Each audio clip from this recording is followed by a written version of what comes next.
नमस्कार, आप देख रहे हैं न्यूज़ 24। में हूं आप सभी के साथ विपनेश माथुर। ये ब्रेकिंग विद एजेंडा की शुरुआत करते हैं। यूपी में भले ही अभी ठंड पड़ रही हो, लेकिन वार पलटवार के दावे ने सियासी गर्मी के पारे को और चढ़ा दिया है। आज भी यूपी में ऐसी सियासी गर्मी खूब देखने को मिलने वाली है, क्योंकि प्रधानमंत्री नरेंद्र मोदी यूपी के 403 जिलों को बजट के फायदे समझाएंगे। तो गृह मंत्री अमित शाह बदायूं में जो 403 विधानसभा सीटें हैं, विधानसभा क्षेत्र हैं, उनमें बजट के फायदे गिनाएंगे प्रधानमंत्री नरेंद्र मोदी। तो उधर गृह मंत्री अमित शाह बदायूं में अखिलेश यादव जयंत चौधरी की जोड़ी पर सवाल उठाएंगे। ये तस्वीरें आपके सामने बड़ी खबरों से जुड़ी हुई, जिन पर दिन भर नजर रहेगी।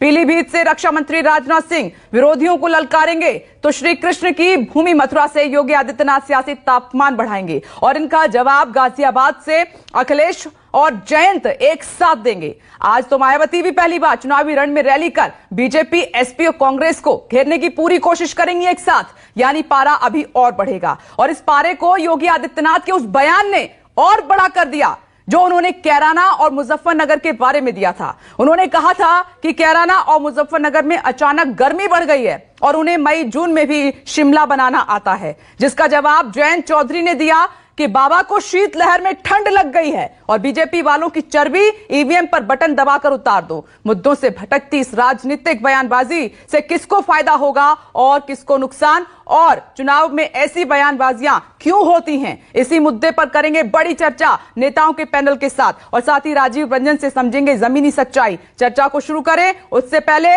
सर्दी, गर्मी और चर्बी वाले ये राजनीतिक बयान जरा सुन लीजिए।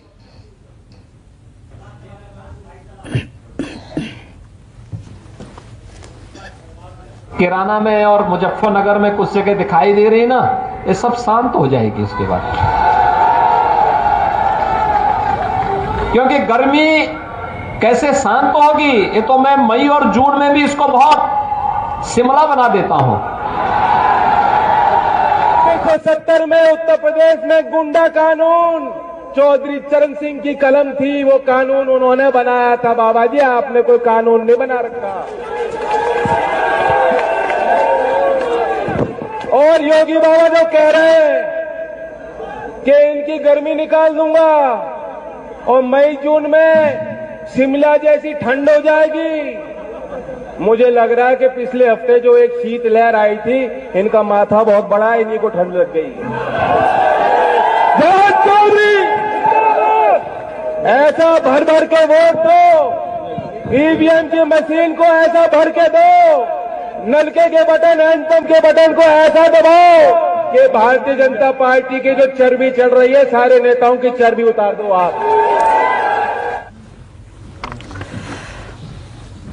आप देखिए कि उत्तर प्रदेश का चुनाव कहां से कहां पहुंच गया है। ना जनता की बात होती हुई दिखाई दे रही है, ना ही विकास के मुद्दे आपको कानों में सुनाई दे रहे हैं। कोई किसी की गर्मी उतारने की बात कर रहा है, कोई किसी की चर्बी उतारने की बात कर रहा है। इसी पर हम चर्चा बड़ी करने वाले हैं। खास मेहमान इस वक्त हमारे साथ जुड़ गए हैं, आपका परिचय उनसे करवा देती हूं। कांग्रेस स्पोक्स पर्सन अतुल पाटिल जी हमारे साथ मौजूद हैं। थोड़ी देर में Samajwadi Party spokesperson doctor Aziz Khan हमारे साथ जुड़ेंगे। BJP spokesperson Gopal Agarwal ji हमारे साथ जुड़ेंगे। साथ ही मेरे दो सहयोगी राजीव रंजन लखनऊ से मेरे साथ मौजूद हैं और प्रशांत देव अतरौली से हमारे साथ जुड़ गए हैं। आप सभी का बहुत बहुत स्वागत है। लेकिन सबसे पहले राजीव, मैं जल्दी से आपके पास आ रही हूं। राजीव, आज कितनी तारीख है? 2 तारीख है आज, 2 फरवरी। 10 तारीख को वोटिंग होनी है, लेकिन देखिए उससे पहले बयानबाजियों का स्तर कहां से कहां पहुंच गया है। कोई किसी की गर्मी उतारने की बात कर रहा है, तो कोई किसी की चर्बी उतार रहा है।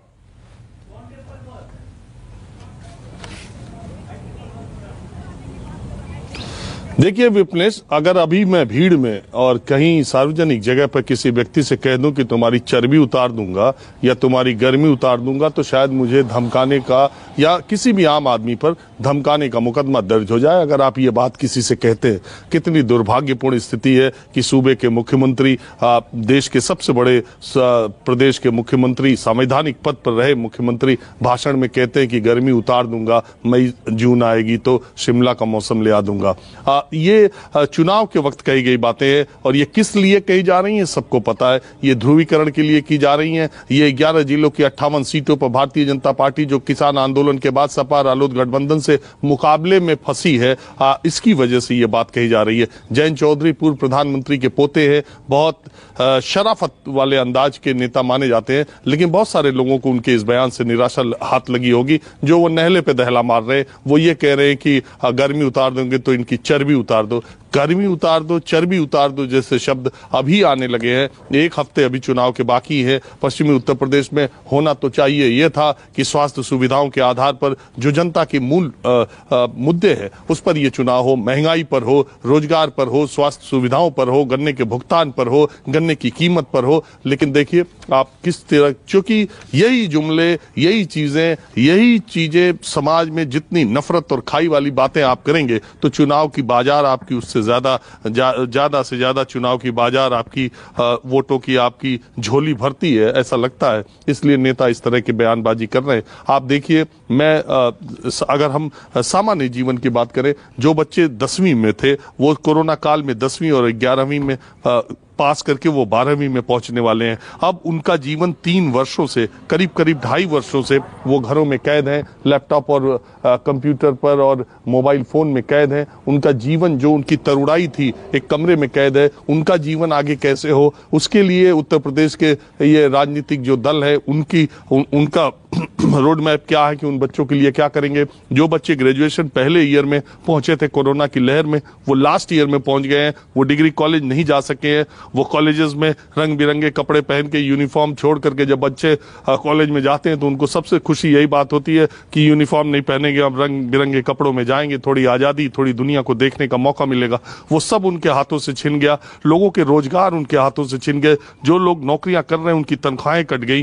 कितने लोग का रोजगार चौपट हो गया। रेहड़ी पटरी वाले सब बर्बाद हो जाते हैं जब ये लहर आती है, जब ये लॉकडाउन लगता है, वीकेंड लॉकडाउन लगता है, जो भी होता है। इन सब जो जनता के मुद्दे हैं, 5 साल में 25 रुपए गन्ने का दाम बढ़ा, गन्ने के किसानों का 4 महीने में 40 रुपए डीजल बढ़ा, 30 रुपए डीजल बढ़ा। ये इन सब चीजों की जो आम लोगों की जरूरतों से जुड़ी चीजें हैं उन पर नेता अपनी बात कहते तो ये गर्मी और चर्बी उतारने में लगे हैं। चूंकि ये सूट करता है, मैं बार बार कहता हूं, जो 11 जिलों की 58 सीटें हैं ना, यही उत्तर प्रदेश के चुनाव की तकदीर तय करने वाले हैं। इसलिए इस पर ही ज्यादा फोकस हो रहा है कि कौन कितनी कैसी डिवाइड एंड रूल की पॉलिसी अपनाता है, कितनी ज्यादा खाई एक दूसरे पर पैदा करके अपनी तरफ ज्यादा से ज्यादा वोटों को लामबंद करता है। यही कोशिश उत्तर प्रदेश के, पश्चिमी उत्तर प्रदेश के चुनाव में हो रही है। और उसकी सिर्फ एक वजह है कि पश्चिमी उत्तर प्रदेश में पिछले 3 चुनाव में भारतीय जनता पार्टी को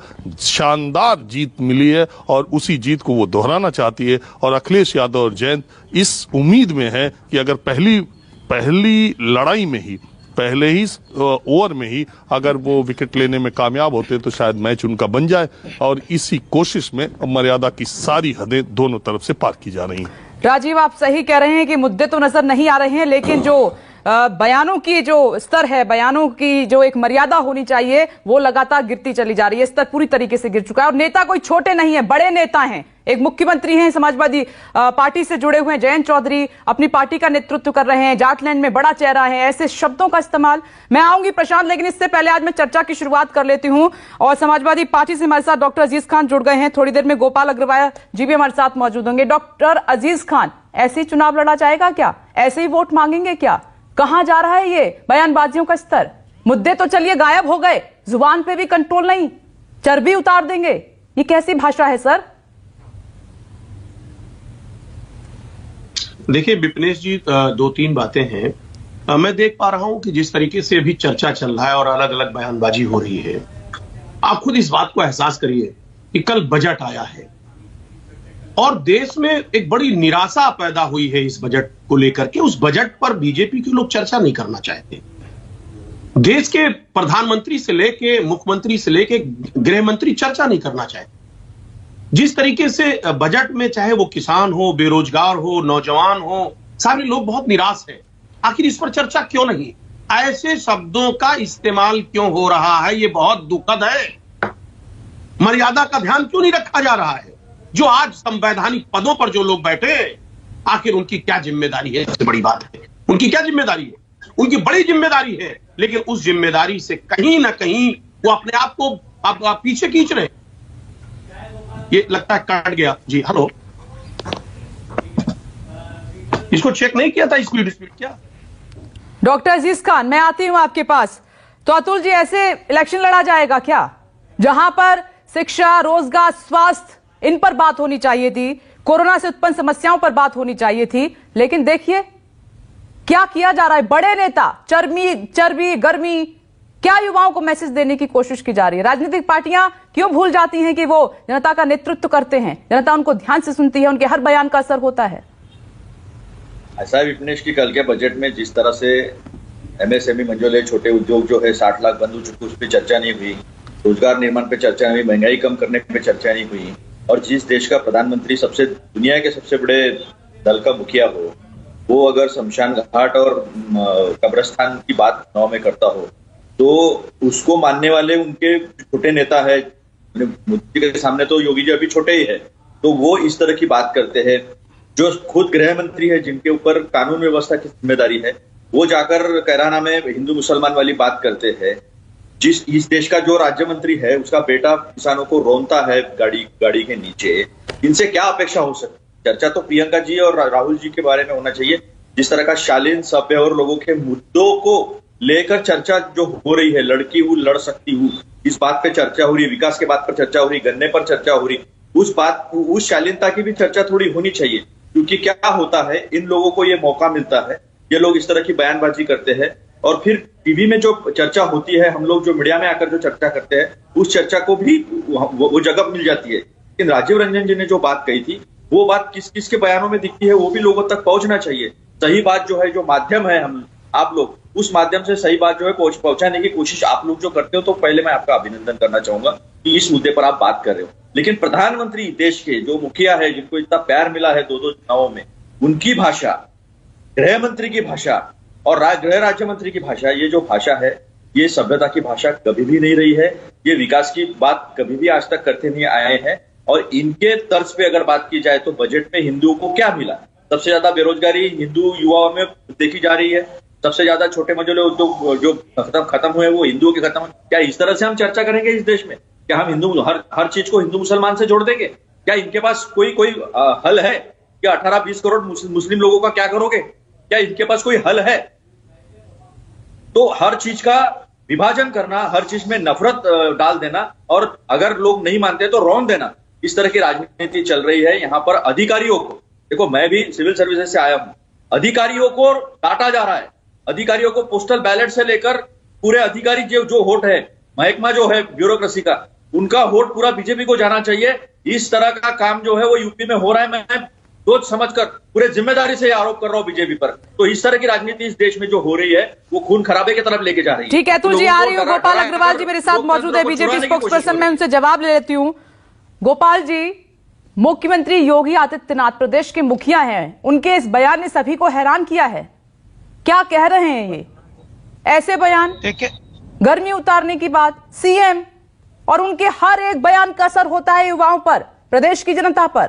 आप नहीं है ना अभी? नहीं, देखिए, जिस तरह से पॉलिटिकल डिबेट में या पॉलिटिकल रैलीज में जिस तरह से बातचीत होती है, वह महत्वपूर्ण है कि किस क्षेत्र में किस मुद्दे को उठाया जाता है। अगर जो हमारे चीफ मिनिस्टर हैं, अगर वहां पे कोई मुद्दे उठते हैं उस क्षेत्र के, तो उसका जवाब तो देना ही होगा ना। उत्तर प्रदेश का सबसे बड़ा मुख्य मुद्दा क्या था? गुंडागर्दी, डर का माहौल, और जो अराजकता, फिरौती, उगाही, या एक इंडस्ट्री के रूप में गुंडागर्दी समाजवादी पार्टी, तो फिर ये आपकी असफलता है कानून व्यवस्था की। ये समाजवादी पार्टी के ये जो हॉलमार्क थे, जिसके ऊपर इन्होंने 5 साल की सत्ता चलाई, और 2 लड़के आपस में मिलके जो वो कह रहे थे कि हम लोग मिलके इलेक्शन लड़े हैं और जीतेंगे, वह लोग आपस में इस बात का जवाब देना चाहिए। ये जो पुराने जो भी सत्ता में थे, वो लोग क्या कहते थे कि बलात्कार जैसी जघन्य घटनाओं पे कहते थे कि भाई लड़के गलती हो जाती है। और अखिलेश यादव क्या कहते हैं वैक्सीनेशन मैं नहीं लूंगा, ये भाजपा की वैक्सीनेशन है। तो इन लोगों को ये जो भाषा समझते हैं, जो उसकी आवश्यकता है, जो समाज के उस क्षेत्र के मुद्दे हैं, चीफ मिनिस्टर उनका जवाब देते हैं, उनको उठाते हैं। गोपाल जी, नेताओं से जनता सभ्य भाषा की उम्मीद करती है, ठीक है, आप कह रहे हैं कि जवाब देना बनता है उस क्षेत्र में, लेकिन इस तरीके से 2022 में हैं आप, 2022 में मुझे ठीक है, आपने एक मिनट आती होती रुक जाइए, आपने कहा कि गर्मी उतार देंगे, तो दूसरी तरफ से देखिए क्या जवाब आया है कि चर्बी उतार देंगे। क्या असर पड़ेगा युवाओं पर? जब बात होनी चाहिए, राजीव मेरे सहयोगी सही कह रहे हैं कि शिक्षा, रोजगार, स्वास्थ्य, बेरोजगारी, इन पर बात होनी चाहिए, कोरोना से उत्पन्न जो तमाम समस्याएं उन पर बात होनी चाहिए, लेकिन इन सब से ध्यान भटका दिया है पूरी तरीके से।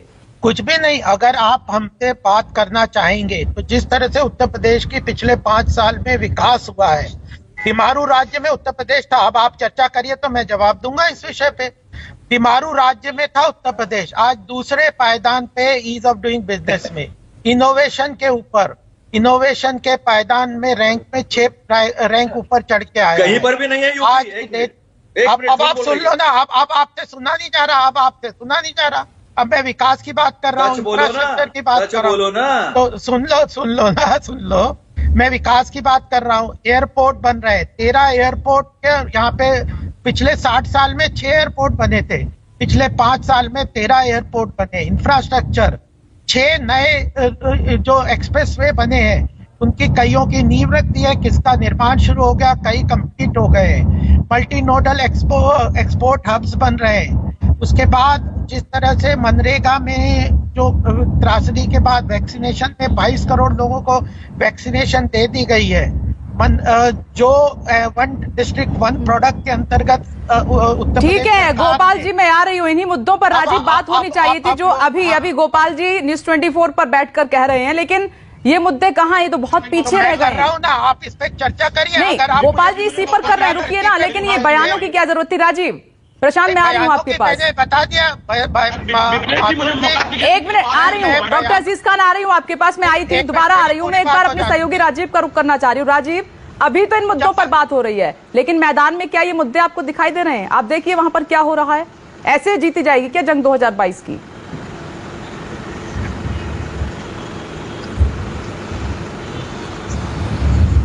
देखिए विपनेश, पिछले 6 महीनों से मैं उत्तर प्रदेश के सारे कोनों में गया हूं। गाजियाबाद से गाजीपुर तक मैंने लगातार यात्रा की है। अगर मैं कहूं कि देश के, उत्तर प्रदेश के किसानों के गांव में सबसे बड़ी समस्या क्या है, तो छुट्टा पशुओं की है, आवारा पशुओं की है। आप देखें, धान, गेहूं, सरसों, जितनी फसलें हैं किसानों की, वो रात भर वहां खड़े रहते हैं। कोई रस्सी लगा के खड़ा रहता है, कोई लाठी लेके खड़ा रहता है, और छोटे छोटे खेतिहरों के खेत वो खा जाते हैं।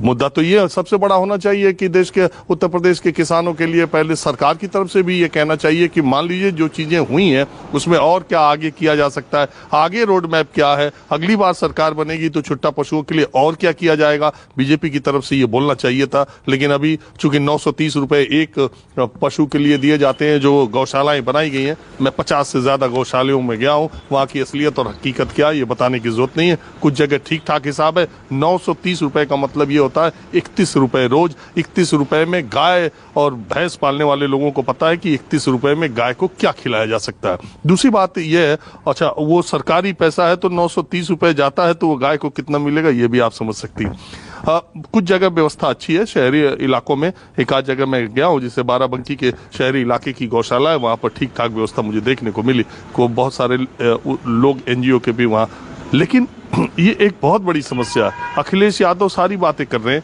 जयंत चौधरी सारी बातें कर रहे हैं, लेकिन मायावती सारी बातें कर रही है। छुट्टा पशुओं की जो सबसे बड़ी समस्या किसानों के लिए, उस पर मैंने किसी नेता को कभी कुछ बोलते नहीं देखा। पहली बात ये। दूसरी बात ये है कि जो उत्तर प्रदेश के चुनाव के, ये बात ठीक कह रहे हैं गोपाल जी कि जहां जिस काल देश परिस्थिति के हिसाब से बातें कही जाती हैं, और मैंने पहले भी कहा कि इसीलिए वो कह रहे हैं कि उनको सूट करता है, इसीलिए वो कह रहे हैं कि उनको सूट करता है कि गर्मी उतार दूंगा। अदरवाइज किसी मुख्यमंत्री की, किसी नेता की, किसी विधायक की ये भाषा नहीं हो सकती कि गर्मी उतार दूंगा। अगर यही बात हम ऑफिस में किसी को कह दें तो शायद हमारे खिलाफ डिसिप्लिनरी एक्शन हो जाए। हम अपने चैनल में ही किसी को कह दें कि तुम्हारी गर्मी उतार दूंगा तो हमारे खिलाफ कोई एक्शन हो जाए, HR कर दे। और कोई हमको ये कह दे, हमारे शक्ल सूरत को देख के कि तुम्हारी चर्बी उतार दूंगा, तो उसके ऊपर हो जाए। तो ये गर्मी उतार दूंगा, चर्बी उतार दूंगा, सड़क छाप शब्दों का प्रयोग इसीलिए किया जा रहा है कि ऐसे शब्दों के प्रयोग से लोगों तक बात पहुंचानी जिस अंदाज में चाहिए उस अंदाज में पहुंच रही है। लेकिन सवाल यही नहीं है कि सिर्फ आप चुनाव लड़ते हैं, सवाल यही नहीं है। मैं बार बार कहता हूं कि देश में नैतिकता की मर्यादा जो है जिस क्षेत्र में सबसे ज्यादा होनी चाहिए थी, यानी राजनीति में, सबसे कम उसी में होती जा रही है। और यही सबसे दुर्भाग्यपूर्ण स्थिति है, क्योंकि ये हमारे ये आइकन है, हमारे रोल मॉडल है। डेमोक्रेसी में नेता से बड़ा किसी का कद नहीं है। हम इनकी तरफ देखते हैं, इनकी एक आवाज, उनके चेहरे के अंदाज से लोग भांप जाते हैं और उसी हिसाब से चलने लगते हैं। लोकतंत्र में इनका एक ऐसा स्थान है। मैं बार बार कहता हूं, प्रधानमंत्री नरेंद्र मोदी को कोई पसंद करे और या उन्हें ना पसंद करे, लेकिन एक काम मैंने अपने इस उम्र में, इस जीवन में देखा है कि एक काम प्रधानमंत्री नरेंद्र मोदी ने जो किया उसके लिए उनको सदियों तक याद किया जाएगा। भारत के लोगों के बीच में स्वच्छता का जो आग्रह, सफाई का जो आग्रह उन्होंने पैदा किया है वो बेमिसाल है। तो सोचिए नेता में ताकत कितनी होती है कि लोगों में, अब मैं देखता हूं गाड़ियों से लोग रैपर कुछ खा करके कोई भी चीज खाते हैं तो लोग डस्टबिन का इंतजार करते हैं। इसी हिंदुस्तान में आप रेलवे स्टेशन देखिए कितने साफ है। मैं जहां पर हूं, हालांकि ये तो मुख्यमंत्री आवास है, आप कहीं भी देखिए पहले से और आपकी सफाई में कितना अंतर है। तो ये काम नरेंद्र मोदी के स्वच्छता के आग्रह के अपील के बाद लोगों में जागृत हुआ है। तो इसी तरह जब आप भाषा के तौर पर ऐसी चीजें सामने रखते हैं तो पीढ़ियों पर इसका बड़ा गलत असर जाता है। और मुझे लगता है जो आज हम बहस कर रहे हैं, अगर ये सार्थक तभी होगी, अभी एक हफ्ते और है, सत्ता आती जाती रहती है, नेताओं को मर्यादा के भीतर रहना चाहिए। और कम से कम वो गाना जो है ना, इंसाफ की डगर पर बच्चों दिखाओ चल के, ये देश है तुम्हारा नेता तुम ही हो कल के, ये कहने का हक आज के नेताओं को रहे। इसके लिए उन्हें अपनी भाषाई मर्यादाओं में जरूर रहना चाहिए। राजीव, मैं जल्दी से फिर आऊंगी आपके पास और आपका सीधा सवाल डॉक्टर अजीज खान साहब से होगा। उसके बाद मैं गोपाल जी का रुख करूंगी और फिर अतुल जी आपके पास आऊंगी। लेकिन प्रशांत देव, एक बार मैं अलीगढ़ के बारे में आपसे जानना चाह रही हूं। देखिए, एक तरफ शब्दों की जो मर्यादा है उसको तो तार नेता कर रहे हैं, तो दूसरी तरफ दिग्गज पहुंच रहे हैं, चाणक्य पहुंच रहे हैं वहां पर डोर टू डोर कैंपेन करने के लिए। माहौल क्या है उस वक्त अलीगढ़ में?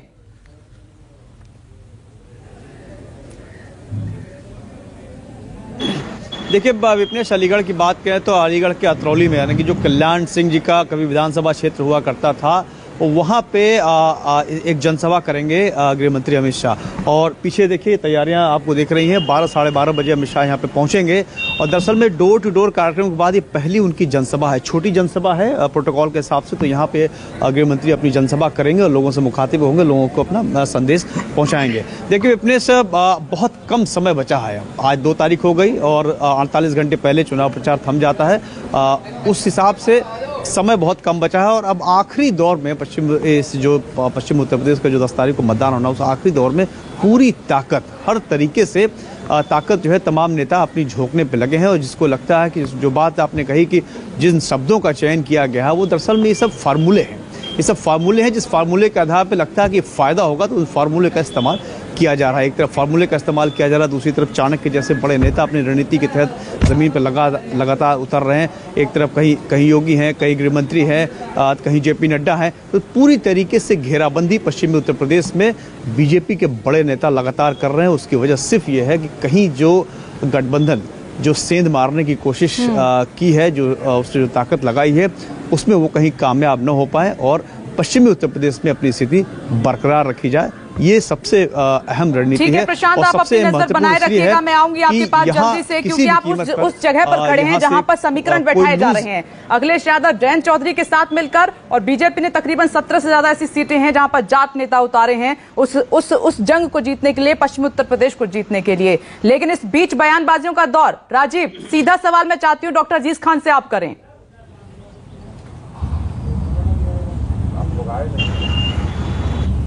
जी, मुझे जवाब देना है विपनेश जी। 1 मिनट में राजीव का सवाल आपके लिए। समाजवादी पार्टी में तो और भी तीरंदाज हैं ऐसे बयान देने वाले।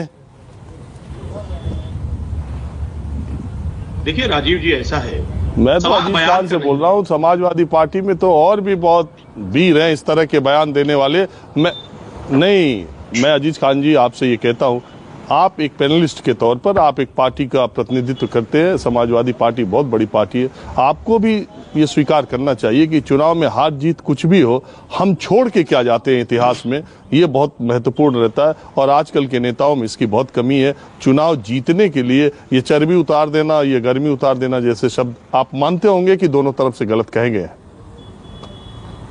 देखिए राजीव जी, 2-3 बातें हैं। मैं लगातार देख रहा हूं कि जब से चुनाव की प्रक्रिया शुरू हुई है, लगातार जो बीजेपी के बड़े नेता से लेकर छोटे नेता लगातार आप शब्दों का इस्तेमाल कर रहे हैं। तो भाषाओं पे मर्यादा नहीं है, कंट्रोल नहीं है। आखिर वो जताना क्या चाह रहे हैं? पहली बात सीधी सी बात है कि कहीं ना कहीं वो अपनी उपलब्धियों को बताना नहीं चाहते, क्योंकि उपलब्धि की ही नहीं है। क्या है, अभी आप देखिए किस तरीके से भी मैं जिक्र कर रहा था पहले भी, जो बजट आया कल का, उससे कितनी निराशा हुई किसानों को। सारे जो भी लोग हैं, चाहे वो किसान हो, नौजवान हो, बेरोजगार हो, सब परेशान है। वो नहीं चाहते कि उनके ये जो कमियां हैं वो लोगों के सामने उजागर हो, लोग जाने। इसकी वजह से आप देखिए अभी फर्टिलाइजर का जो सब्सिडी है वो आप देखिए 1,40,000 से घटा करके 1,05,000 करोड़ रुपया कर दिया गया। फूड सब्सिडी 2,86,000 करोड़ से घटा करके 2,06,000 करोड़ कर दिया गया। फसल बीमा का जो बजट था वो 498 करोड़ रुपया घटा दिया गया। पेट्रोलियम की सब्सिडी 6,500 करोड़ से घटा करके 5,800 करोड़ कर दी गई। मनरेगा आप समझिए जो आज की डेट में बहुत अहम है मजदूरों के लिए, कोरोना काल में लोग बाहर काम कर रहे थे, वो घर पे आ गए हैं, उसका बजट आप देखिए पहले 98,000 करोड़ था, आज आप देखिए 73,000 करोड़ कर दिया गया। ये बहुत सारी चीजें काट दी गई, लोग परेशान है, हैरान है। एग्रीकल्चर में अगर आप देखें तो एग्रीकल्चर जो इंफ्रास्ट्रक्चर फंड था वो 900 करोड़ से घटा करके 500 करोड़ कर दिया गया। फार्मर जो प्रोड्यूसर एफपीओ है वो 700 करोड़ से घटा करके 500 करोड़ कर दिया गया। वो नहीं चाहते हैं कि इस पर चर्चा हो, क्योंकि वो जब चर्चा होगा तो लोग उनकी कमियों को जानेंगे, उनके बारे में जब जानेंगे तो लोगों को पता चलेगा कि बीजेपी किस कदर किसान विरोधी है। वो नहीं चाहते। अभी आप कह रहे थे कि बीजेपी आप शब्दों का इस्तेमाल कर रही है, समाजवादी कर रही है, आरएलडी कर रही है। अरे भाई बीजेपी क्यों नहीं करेगी? आज 142 है उसका ट्रांजेक्शन करोड़ रुपए का उसका मुनाफा हुआ है। वहीं सरकार को देखें 2 सालों में 40 लाख करोड़ रुपए उसकी प्राप्ति हुई है। यानी दोनों को देखें आप, एक तरफ 142 अरबपति की जो प्राप्ति हुआ है, जो आय है इसमें, दूसरी तरफ सरकार का 40 लाख करोड़, दोनों बराबर है। यानी अरबपति नहीं। डॉक्टर अजीज खान, आप बीजेपी की बात कर रहे हैं, लेकिन उस लाइन में, उस फहरिस्त में आप भी हैं। आज मुद्दा यही है कि सड़क छाप शब्दों की जरूरत क्यों पड़ रही है? अरे मेरी बात सुन लीजिए प्लीज। इस बदजुबानी की जरूरत क्यों पड़ रही है? बहुत अहम बात कर रहा हूं। बीजेपी नहीं चाहती है कि उनके इस तरीके की कमियों को लोग जाने। आज आप देखिए किस तरीके से आंख में धूल झोंका जा रहा है। आप खुद बताइए कि जिस तरीके से ये कारपोरेट, अभी देखिए इनकम टैक्स का स्लैब है, एक आम आदमी है, गरीब आदमी बड़ी उम्मीद के लगाए बैठे था, जो आप समझिए जो नौकरी पेशा आदमी है वो सोच रहा था कि इनकम टैक्स में रिबेट मिलेगा। दूसरी तरफ कारपोरेट टैक्स को देखें आप, 18% से घटा करके 15% कर दिया गया। कारपोरेट सेक्टर को कैसे प्रमोट किया गया है। दूसरी बात सरचार्ज देखिए, 12% से घटा करके 7% कर दिया गया। यानी एक तरफ उद्योगपतियों का फायदा किया जा रहा है, किसानों को किस तरीके से साइडलाइन किया जा रहा है, आम जनजीवन को व्यतीत कर रहा है, उसको कैसे प्रताड़ित किया जा रहा है, ये बहुत अहम है। मैं जवाब ले लेती हूँ। गोपाल जी नहीं चाहते इस पर चर्चा हो, मुख्यमंत्री महोदय, प्रधानमंत्री महोदय नहीं चाहते इस पर चर्चा हो। आप समझिए। दूसरी बात, एक बड़ा अहम बात आपको बताना चाहता हूं। आज आप देखिए देश के सामने क्या समस्याएं हैं। 2 करोड़ नौकरी इन्होंने कहा था प्रतिवर्ष रोजगार देंगे, अभी इन्होंने देखिए खुद ही स्वीकार कर लिया कि 60 लाख रोजगार हम 5 सालों में देंगे। पहले 2 लाख का 2 करोड़ कह रहे थे प्रतिवर्ष, आज 60 लाख 5 वर्षों में कह रहे रोजगार देंगे। ये तो खुद अपनी कमियों को खुद ना कहीं ना कहीं इन्होंने खुद स्वीकार कर लिया है, खुद एडमिट कर लिया। लेकिन इन्होंने कोई चीज ऐसी नहीं अभी तक बताई है और ना ये कोई फ्यूचर प्लान बता रहे हैं। जो लोग परेशान है, आप देखिए 4 करोड़ लोग रोजगार खो चुके हैं, 4 करोड़ लोग रोजगार हो चुके हैं, उस पर ये चर्चा नहीं करना चाह रहे। 60 लाख छोटे और बड़े उद्योग धंधे बंद हो गए, उस पर ये चर्चा नहीं करना चाह रहे।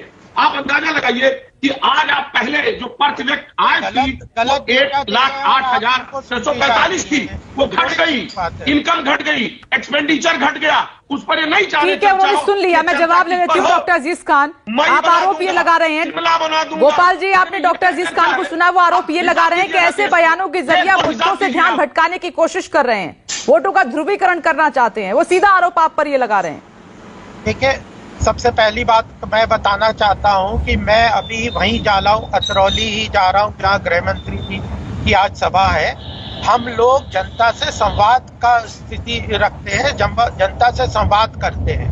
अभी अजीज खान जी जो डेटा बता रहे थे, सब गलत बात बता रहे थे। कह रहे कॉर्पोरेट लोगों का टैक्स 18% से घटा के 15% कर दिया। कॉर्पोरेट टैक्स सर 85%, 15-25% है। ये जो आपने घटाने की बात की है, कोऑपरेटिव सेक्टर का हमने टैक्स घटाया 18.5 से 15%। कोऑपरेटिव सेक्टर में आम किसान है, फार्मर प्रोड्यूसर ऑर्गेनाइजेशन है। कारपोरेट सेक्टर आपको ये भी नहीं पता है, कारपोरेट सेक्टर है, कारपोरेटिव नहीं है। अरे आपको यही नहीं पता है क्या गोपाल जी? अरे आपको इतने विद्वान प्रवक्ता है, कारपोरेट और कारपोरेटिव में अंतर आप नहीं जानते हैं। कारपोरेट सेक्टर का घटाया है, आपको कारपोरेटिव सेक्टर रुक जाइए डॉक्टर जी, इसका सुन लीजिए अब। अरे मैं लिख के देख लो, आप अगर माफी मांगेंगे अगर आपको कल आज चेक कर लो। मैंने कहा ना, मैं जो बात कह रहा हूँ वो बिल्कुल ऑथेंटिसिटी के साथ कह रहा हूँ। ये बिल्कुल गलत बातें कर रहे हो और आप सुन लो ना मेरी बात। आपको मैंने सुन लिया आपकी बात। अरे सुनिए ना मेरी बात। खान साहब सुन लीजिए, काफी देर से उन्होंने ध्यान से आपको सुना है, सुन लीजिए, मैं आऊंगी तब जवाब दीजिएगा। ठीक है, सबसे गलत बात ये अजीज खान जी कर रहे हैं। एक तो गलत और झूठे मूठे डेटा दे रहे हैं और ऊपर से जिद भी कर रहे हैं और मेरे बीच में भी बोल रहे हैं। कोऑपरेटिव सेक्टर है जिसका 18.5% का टैक्स था, उसको हमने घटा के सरचार्ज को 15% किया है। मुझे पता है पूरा, मैं अर्थव्यवस्था को पूरी अच्छी तरह जानता हूँ। दूसरी बात यह है कि कॉर्पोरेट सेक्टर में 25% का टैक्स है और इनडायरेक्ट टैक्स जो है जीएसटी के अंदर हमारा एवरेज 11.5% है। हमने कांग्रेस के समय जो 25% का जीएसटी के इनडायरेक्ट टैक्स था उसको घटा के 11.5% किया है। इन्फ्लेशन जो 9.5% था अब वो 4.5% है। तो जनता इसीलिए इन लोगों को रिजेक्ट करती है। झूठ मूठ के आंकड़े दे दो, कुछ भी बोलते रहो, अनर्गल बातें करते रहो। और आज मैं जैसे बता रहा था, मैं खुद अलीगढ़ जा रहा हूँ, गृह मंत्री की सभा में जाएंगे। जनता के साथ हम संवाद स्थापित करते हैं, जनता की बात सुनते हैं और इसीलिए जनता हमें पसंद करती है। आप देख लेना 300 से ऊपर सीटें आएंगी। आप लोग कहीं जनता आपके झूठ मूठ बातों से, प्रचारों से कुछ नहीं होना। अभी 11 बजे प्रधानमंत्री खुद जनता से संवाद। ठीक है डॉक्टर अजीज खान और गोपाल जी, ठीक है, मैं इन पर चर्चा कर सकती थी, बजट पर भी चर्चा कर सकती थी, डाटा इन पर सियासी समीकरण की भी चर्चा कर सकती थी, लेकिन पार्टियां इससे चाहती कहाँ हैं? यहाँ बैठकर आप मुद्दों पर बात कर रहे हैं, लेकिन ग्राउंड में आपके बड़े नेता किस तरीके की भाषा का इस्तेमाल कर रहे हैं इस पर कोई बात नहीं करना चाह रहा, क्योंकि कोई भी पार्टी से छूटी नहीं है, सब जानते हैं।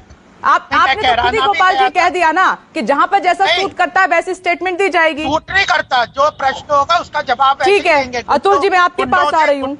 अतुल जी, अगर मैं पीछे जाऊंगी थोड़ा सा हिस्ट्री में, बयानों की अगर लिस्ट निकालूंगी तो कांग्रेस पार्टी के भी बहुत सारे ऐसे नेता हैं जिन्होंने अपने शब्दों पर संयम नहीं रखा, मर्यादाओं को तार तार किया। लेकिन 2022 है, पढ़े लिखे नेता हैं, जनता को भी शर्म आती होगी कि क्या बात कर रहे हैं, मतलब ऐसे शब्द।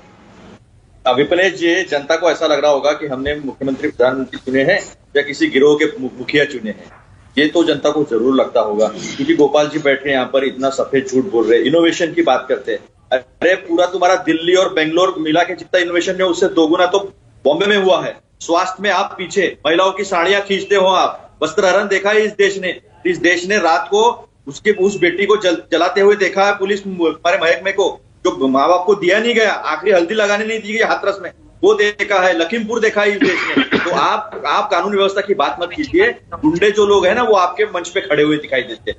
तो जो भाषा की सभ्यता अगर नहीं है, कांग्रेस में अगर कोई नेता ऐसा करता है विपनेश जी, तो उसको उसका खामियाजा भुगतना पड़ता है। और इसके कई उदाहरण मैं दे सकता हूँ। लेकिन कांग्रेस के खिलाफ, विशेषकर राहुल जी और सोनिया जी के खिलाफ इतने गंदे बयान, जितनी गंदी घिनौनी भाषा का इस्तेमाल बीजेपी के नेताओं ने किया है, किसी ने नहीं किया है। इससे प्रधानमंत्री नरेंद्र मोदी जी भी अलग नहीं है, जुदा नहीं है। इन्होंने प्रधानमंत्री मनमोहन सिंह को देहाती औरत कहा था। क्या देहाती औरत इस देश का स्वाभिमान सम्मान नहीं है? उसकी कोई इज्जत नहीं है?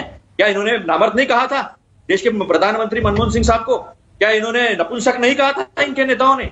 इनका कोई स्तर नहीं है, इनको कोई नैतिकता नहीं है। इनको हिंदू मुसलमान करना है क्योंकि इनका कोई अस्तित्व नहीं है विकास के नाम पर। अरे मुझे एक बात बताओ, अरे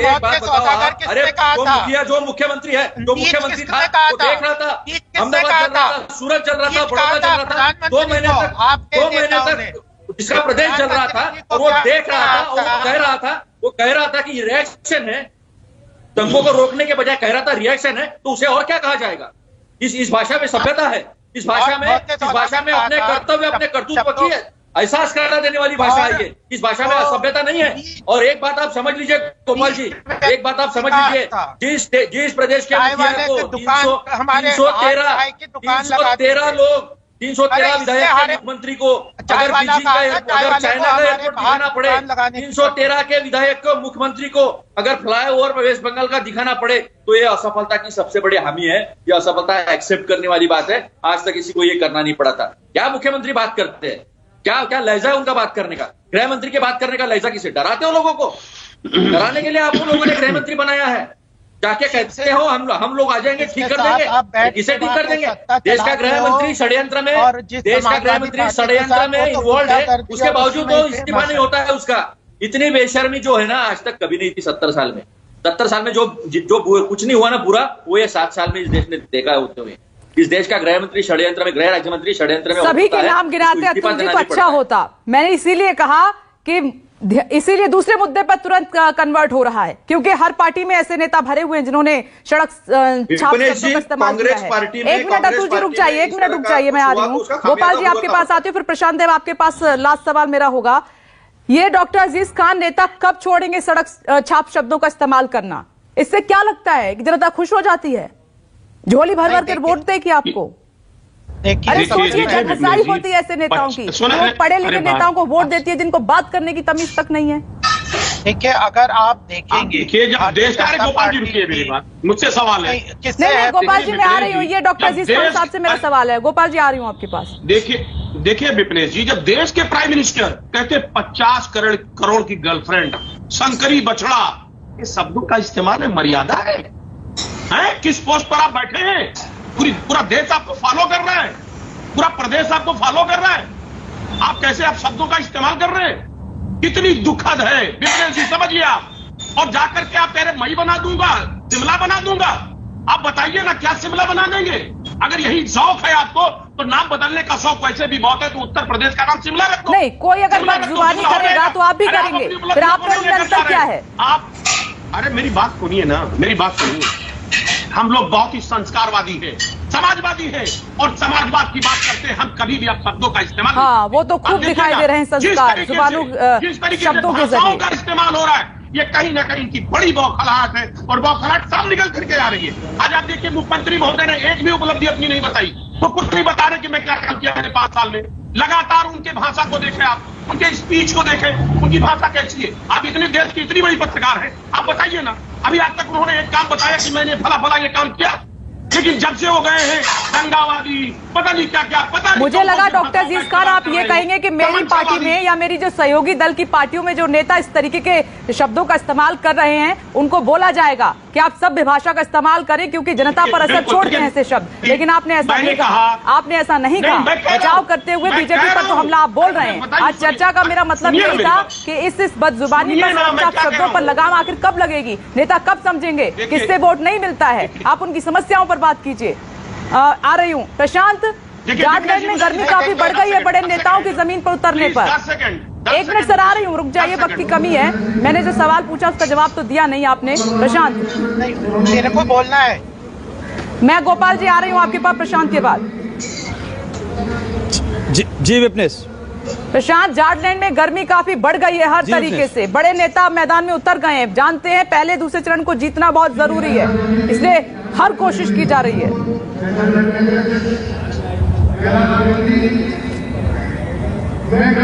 देखिए बिल्कुल ठीक बात है। मैं पूरी बहस भी सुन रहा था। जो बहस केंद्रित हो गई है अपशब्द पे, इस तरह की भाषा पे, तो ये कोई नई बात नहीं है कि इस तरह की भाषा का इस्तेमाल करना। मतलब मैंने वहाँ कहा जहाँ आपको जो सूट करता है वहाँ वो बात आपको बोलनी है। याद होगा आजम खान ने भी एक बार जयाप्रदा के लिए कुछ ऐसी बात बोली थी जो बहुत ही वैसी बात थी, लेकिन उसका भी आजम खान के खिलाफ कोई बहुत ज़्यादा असर नहीं पड़ा। तो कहने का मतलब ये है कि कोई ऐसा नेता नहीं है जो इस तरह की मतलब ये एक मॉरल, एक नैतिकता लेकर के चुनाव मैदान में उतरता हो। सबको अपनी रणनीति दिखाई देती है, अपनी बात दिखाई देती है, अपनी कहानी दिखाई देती है।